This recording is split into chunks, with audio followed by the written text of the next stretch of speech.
Most people don't notice it anymore, they just walk past, eyes glued to their screens, but I always see it.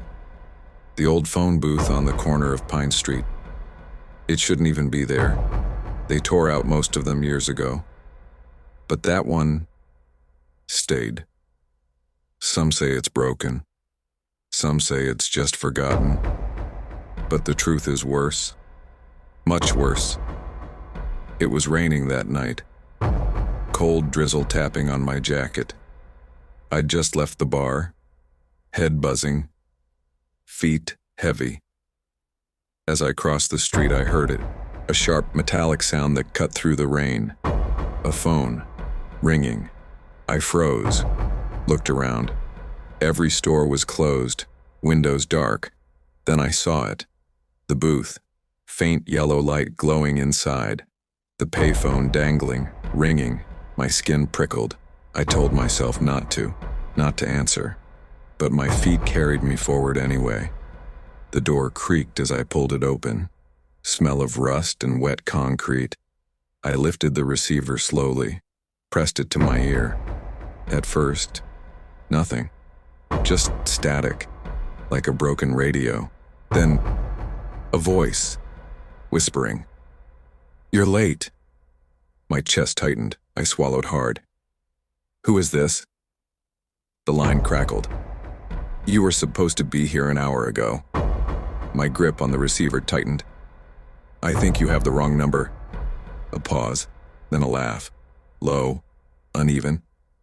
"No, I don't." I should have left. Should have dropped the phone and walked away. But the voice kept talking. "Look across the street." I did. My stomach sank. There was a man standing in the shadows, still, watching. "Do you see him?" the voice whispered. "Yes," I muttered, almost without meaning to. "Good, don't move, don't run, just listen." The man across the street shifted slightly, head tilted, like he could hear every word. The voice hissed in my ear, "If you hang up, he'll follow you."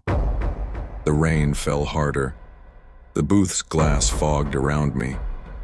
"What do you want?" I whispered. The voice chuckled. "I want you to play a game." I shut my eyes, prayed it was some sick prank. "Turn around," the voice said. I turned and froze. There was a figure behind me reflected in the glass standing just outside the booth. But when I spun around, no one, just rain, just empty street. The voice whispered again. "You felt him, didn't you?" I slammed my hand against the door, tried to push it open. It didn't budge. Locked from the outside. "Let me out," I shouted. The voice ignored me. Calm, steady. "You should never answer the booth after midnight." My throat went dry. "What happens after midnight?" Static filled the line. Louder, harsher, and then, through the crackle, "You'll find out." I pulled the phone from my ear. The clock on the bank across the street glowed red. 11:59. The final second ticked. 12. The booth lights flickered. The rain outside slowed, then stopped completely. Silence. I pressed the receiver back to my ear. "Hello?" The voice was gone, but I heard breathing, heavy, right behind me. I spun around, and there he was, the man from across the street, inside the booth with me. His face pale, eyes sunken, lips stretched into a smile that didn't move. The phone slipped from my hand, clattered against the floor, but the voice came through anyway. "He's been waiting for you."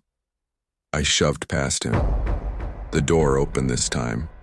I stumbled into the street. The rain started again, cold needles against my face. When I turned back, the booth was empty.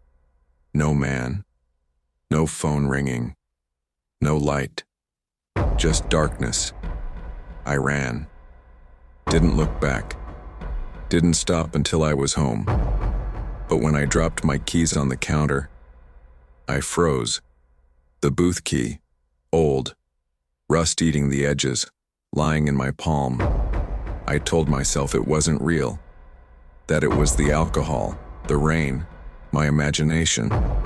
But then I started hearing it, at night, through my apartment walls. A faint ringing, like a phone booth that shouldn't exist. And every time I hear it, I know what will happen if I answer. They say the booth is a trap, that once you pick it up, you're marked. He'll follow you. Through rain, through silence, through time itself. And the only way to stop him is to make someone else answer the call.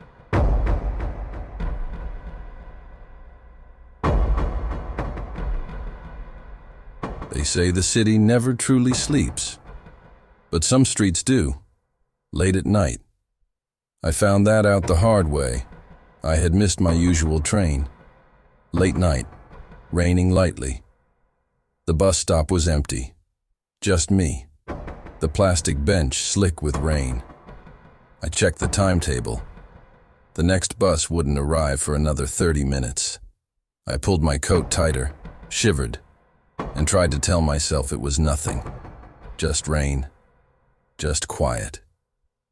But then I heard it. Footsteps, slow, soft, coming from the shadows behind me. I turned. Nothing. Just wet asphalt, glinting in streetlights. I sat down anyway, but my eyes kept darting. Then I saw him. A man. Tall. Thin coat soaked from the rain.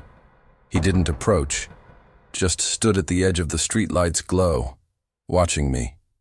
I tried to ignore him, pretended to look at my phone. My hands shook, and then he smiled, slowly, but not warmly. A smile that didn't reach his eyes. I looked away, told myself it was nothing, just a man waiting for the same bus. But I didn't see him move the rest of the time. No shift in weight, no glance around. Just watching. Minutes passed. My phone rang. I jumped. No one was there. I checked the screen. A text from an unknown number. "Stop looking at me." My heart leapt. I wanted to leave. But I told myself, rationally, it was a prank. A random wrong number. The stranger stepped closer, not enough to touch me, but close enough that the light glinted off his eyes. "You shouldn't be here," he said. I froze. I'm waiting for the bus," I managed.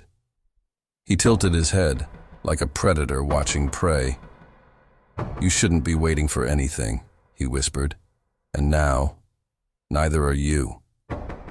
Finally, headlights appeared down the road. The bus.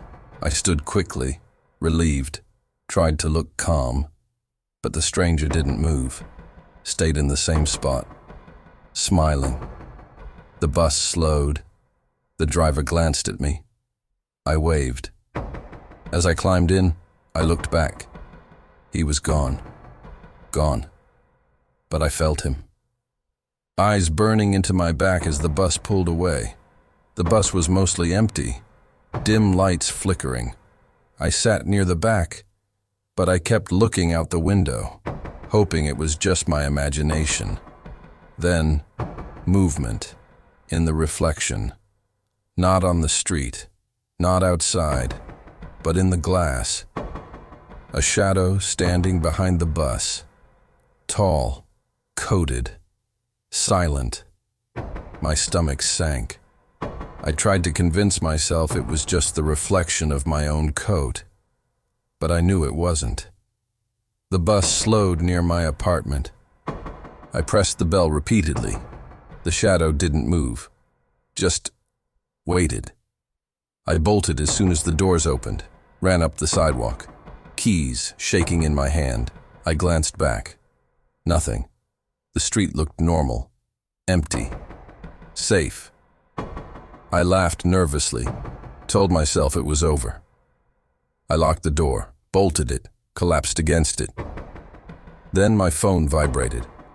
A new message from the same unknown number. Nice try. I dropped the phone. It slid across the floor, face up. Screen lit with one single word. Next. People say there's a bus stop late at night you should never use. Even if it looks empty, even if the rain is light, the shadow waits, watching, testing. And if you look back, he follows. Not always at first. Sometimes hours later, sometimes days. But eventually, you feel him behind you. Always. Silent. Waiting for the right moment to make the next move. And the first rule of the city at night? Don't wait for anything, especially not the last bus.